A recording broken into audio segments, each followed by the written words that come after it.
Hello， 大家好，我係 Jonathan。咁今日咧，我哋會帶大家睇荃灣西嘅地王海之戀。咁今日咧會睇兩個單位。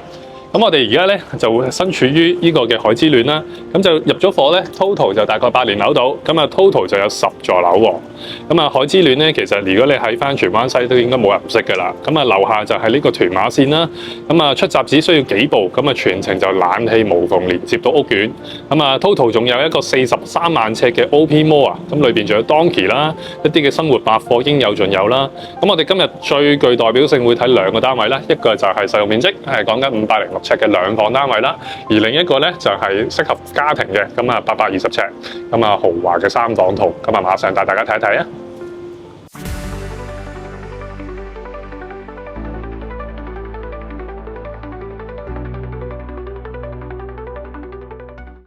好，咁首先嚟到第一個單位，咁呢個單位咧就係一個3B 座低層嘅 B 室，實用面積就506尺嘅一個兩房單位。咁我哋今日睇呢個單位咧，同我哋之前介紹咧嗰啲兩房有少少唔同喎。咁因為佢係低層啦，咁啊係1樓嚟嘅，咁所以佢就冇咗個露台位置。咁但係相對咧，就嗰個實用面積咧就會大啲，因為個露台咧都佔咗差唔多成30尺嘅空間嘅。咁我哋而家入到嚟呢一個位置咧，就係一個客廳啦。咁啊海之戀咧基本上有70成嘅單位咧都係開放式嘅廚房啦，咁我哋而家呢一隻咧就係500幾尺嘅兩房，咁啊門口入到嚟就會有一個嘅吧台嘅設計啦，咁啊去到客飯廳呢一個位置咧，你會見到咧，咁啊佢就少咗個露台，咁但係咧喺嗰個客廳嘅方面咧，個空間比例就相對會大咗啦，咁啊望翻出去咧，佢就會係望翻住而家麗城嘅方向啦，咁啊望翻住個海景，咁啊水平線咧雖然你話1樓啫喎，咁但係咧都已經望到個不落海景㗎啦，而且佢個高度咧，因為樓下佢有基座啦，有商場啦，咁亦都係有呢個嘅會所啦，咁啊連埋平台咧，咁雖然係1樓，咁但係相對已經係個層數去到差唔多7、8樓高㗎啦。咁而去翻主人房嘅位置咧，主人房呢邊咧佢就會有埋個入場嘅衣櫃位俾你可以去做一個到頂嘅大衣櫃啦。咁而裏邊嘅空間咧，亦都可以夠你放到張6尺 size 嘅床嘅喎。咁啊放到床之餘，仲有空間可以俾你做到個2尺深嘅大衣櫃。咁呢啲戶型就真係比較少有啦。咁而我哋去翻睇翻洗手間啦，洗手間嘅比例咧亦都係非常之闊落啦。咁啊最後啦，咁啊當然咧。單位個價錢咧，呢一個雖然係低層，咁但係咧相比起其他而家成交啊，去到1050萬啦，又或者去到一啲嘅中低層嘅放盤咧，都要去到 over 過1000萬。咁而家呢個單位咧，只係需要920萬啫，係啦。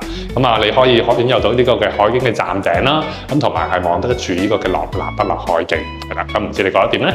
咁啊，如果兩房睇完未夠後咧，我哋而家即刻帶大家睇3房。好，咁睇完個兩房咧，咁俾大家唞一唞氣先啦。咁住喺海之戀咧，你除咗擁有幾百尺嘅空間之餘咧，咁落到樓下亦都係超級優美嘅海濱長廊啦。放工跑個步啊，週末帶下啲狗散步咧，望住個汀九橋日落咧，壓力都完全係冇晒。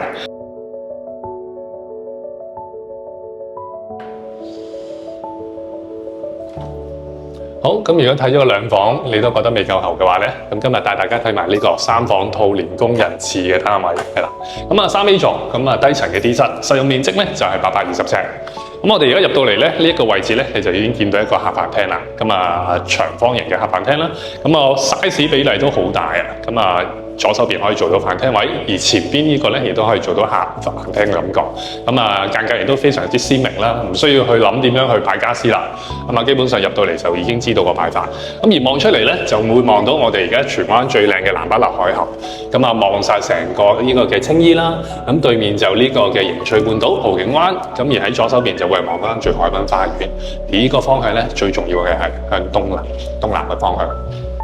咁除咗有巨型嘅客飯廳之外咧，最重要嘅就係個主人房啦。咁入到嚟咧，我哋個主人房嘅設計咧，咁佢係一個套廁嘅設計啦。咁喺右手邊就會有一個嘅洗手間啦。咁啊洗手間嘅位置，你會見到其實佢嗰個空間都非常大啦。咁啊用咗浴缸去做設計，咁啊唔同而家啲新樓去做企缸去迎合翻個 size。咁而主人房呢一邊咧，亦都有個大嘅衣櫃位啦。而望出去個景觀咧，你可以見到啦。咁啊望翻住呢一邊咁啊同個廳嘅景觀亦都係一樣。咁啊水平線望翻住個南北立海峽。咁因為咧佢係低層啊，咁但係咧喺海之戀二期嚟計咧，咁你望翻住而家前排呢度咧，其實已經係冇遮擋，樓下就係海濱公園，所以你唔會話因為低層而會嗰個景觀會受阻啊，又或者係望出去咧會冇咁開揚。咁你見到啦，而家呢個層數雖然係低層，但係已經係望晒成個海景，亦都係俾你一種咧置身喺海嘅感覺。